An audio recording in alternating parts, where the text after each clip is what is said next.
The road was empty, stretched far into the dark horizon, like an endless void, swallowing anything in its path.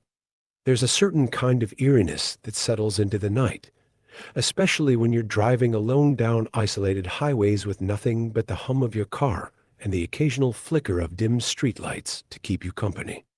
Most people wouldn't think much of it, but for some, the road becomes a place of fear, a place where reality and something far darker blur. For me, these nights are the ones I won't forget, the kind of nights that make you question the safety of every lonely drive you take after. And these stories are the ones I've never dared tell anyone until now. It started with a long haul I had been making from Los Angeles to Phoenix in the fall of 2020. A regular drive for me, something I'd done a dozen times before. But that particular evening, there was something in the air.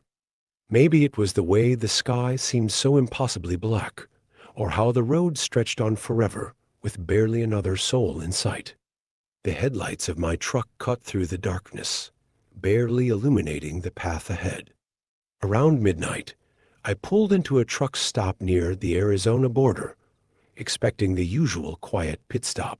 But something felt off from the moment I walked into the diner. The silence was unnerving, broken only by the clink of silverware and the faint hum of the fridge in the corner. A lone waitress, tired and pale, sat behind the counter.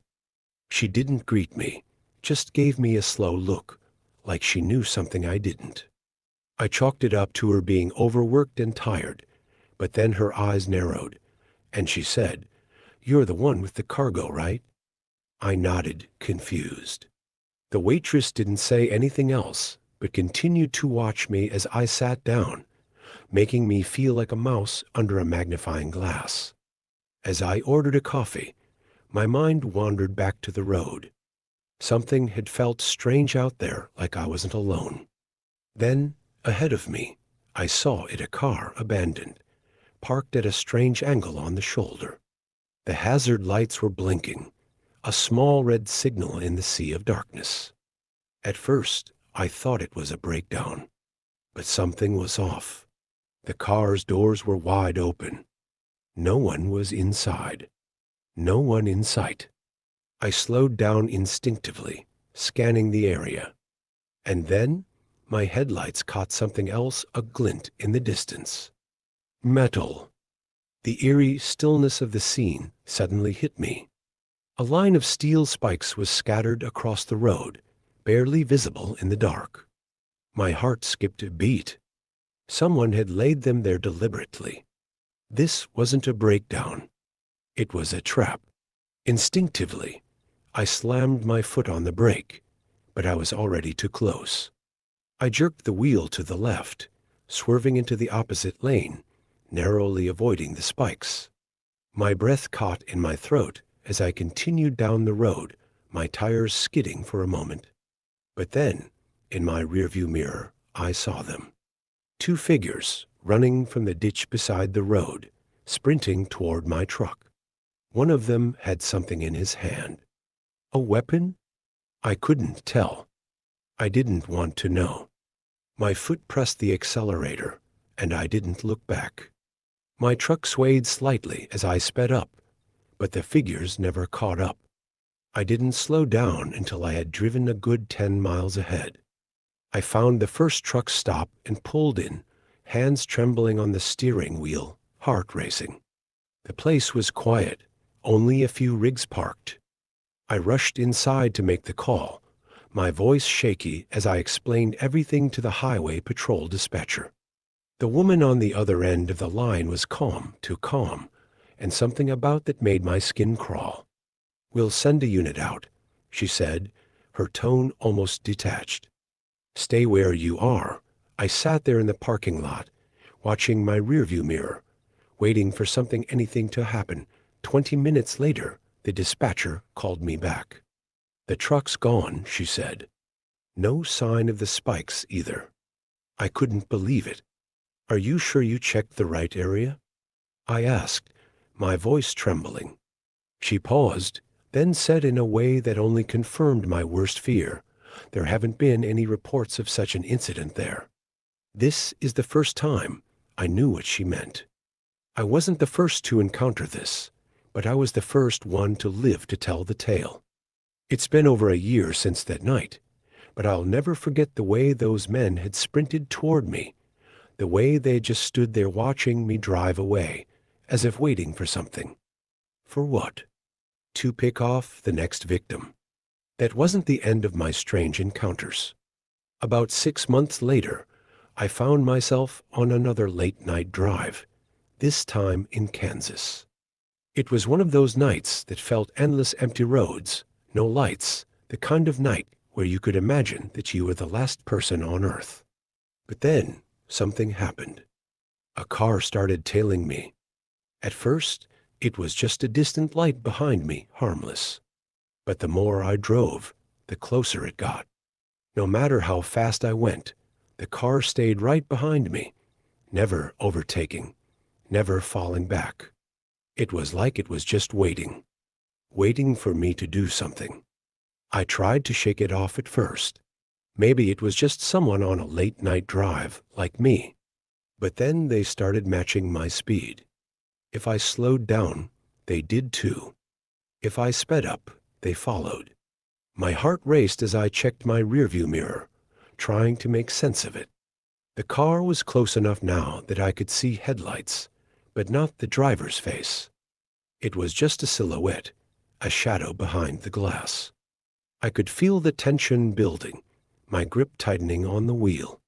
What was this person waiting for? And then, without warning, they swerved in front of me, cutting me off so suddenly that I had to slam on my brakes to avoid a crash. I was shaken, my heart hammering in my chest. I didn't know what to do. The car didn't speed up, didn't pull ahead. It just sat there in front of me, blocking my way. I shifted into reverse, my tires screeching as I backed up, my mind racing. I needed to get out of there. I needed to lose them. But no matter what I did, the car stayed right with me, matching my every move, like it knew exactly what I was going to do next. The terror was overwhelming. I was alone, out in the middle of nowhere, and whoever was behind the wheel was playing a game with me. Just as I was starting to lose hope, the car pulled off the road, disappearing into the night. I don't know if I was lucky or if they had gotten bored. But I didn't stop driving until I reached the next town, my hands still shaking, my heart still pounding in my chest. Years later, I'd think back to that night and wonder, had I really just been a target of some sick game? Or had I narrowly avoided something far worse? The third story happened to me on a road trip through the backwoods of Oregon. I had been driving for hours, the last rays of sunlight long faded behind the thick trees. My gas tank was dangerously low, and I hadn't seen a gas station for miles. The air was thick, and the road stretched ahead like a tunnel, dark and full of unseen dangers.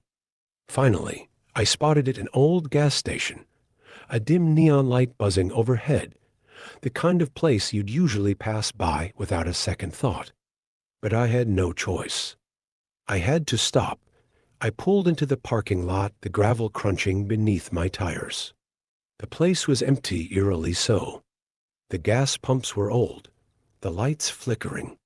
The small convenience store had a broken sign, and the clerk behind the counter looked like he'd been there forever, his tired eyes locking onto mine as I walked in. I asked for a fill-up, but he didn't respond. Just stared at me with an unsettling look. "Get back in your car," he said flatly. "Leave. Don't look back. Double quotes. At first, I thought he was just messing with me. But the more I looked at him, the more I felt like something was wrong. His eyes, dark and hollow, didn't blink. And just as I was about to leave, I saw them, two men standing behind the station, moving silently like shadows.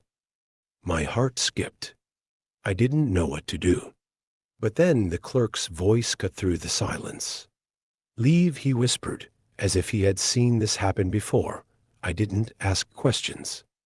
I just ran back to my car, slammed the door, and peeled out of the parking lot, not looking back. Weeks later, I found out that that same gas station had been the site of several disappearances. No one had ever caught the men who lurked there. But the clerk knew. He had known all along. The last story? That one still haunts me every time I think of it. The time I drove into the vast, open desert of Nevada at night. My headlights barely made a dent in the thick, black darkness. And when a car appeared ahead of me, I thought I could breathe easy, but the closer I got, the more I realized it wasn't a car. It was a trap. I never stopped. And neither should you. Because out there, on the lonely highways, there are things that wait for the right moment. The right victim. Be careful. And stay alert. As the narrator's chilling experiences unfold, they share the haunting realities of traveling alone on desolate highways. From narrowly escaping deadly traps set by unseen assailants, to encountering eerie figures in remote gas stations, the narrator is forced to confront the darkness that lurks in the forgotten corners of the world. Each encounter becomes a reminder that, even in the vast emptiness of the night, danger is never far behind. The chilling realization that some people, like those the narrator encountered, are driven by a twisted desire to toy with their victims, forces a deep reflection on the nature of human behavior and the unseen threats we face. The key takeaway from these harrowing stories is the importance of staying vigilant, trusting your instincts, and always being prepared for the unexpected. While it's easy to dismiss strange situations or dismiss minor warnings, these experiences teach us that in our daily lives, we must remain aware of our surroundings and trust the little things that feel off. The world can be unpredictable, and sometimes the only thing between us and disaster is our gut feeling and our ability to act quickly. In our modern world, this sense of caution and self-preservation extends beyond just driving through empty roads. It applies to how we interact with people, how we take care of ourselves, and how we navigate through uncertain situations. Don't ignore the signs, no matter how small they seem, and always listen to your inner voice. It could save your life. If you enjoyed this story, don't forget to subscribe to the channel for more terrifying tales. Your support keeps us motivated to bring you more spine-chilling stories. Stay safe, stay alert, and remember, some roads are better left untraveled. Thank you for watching.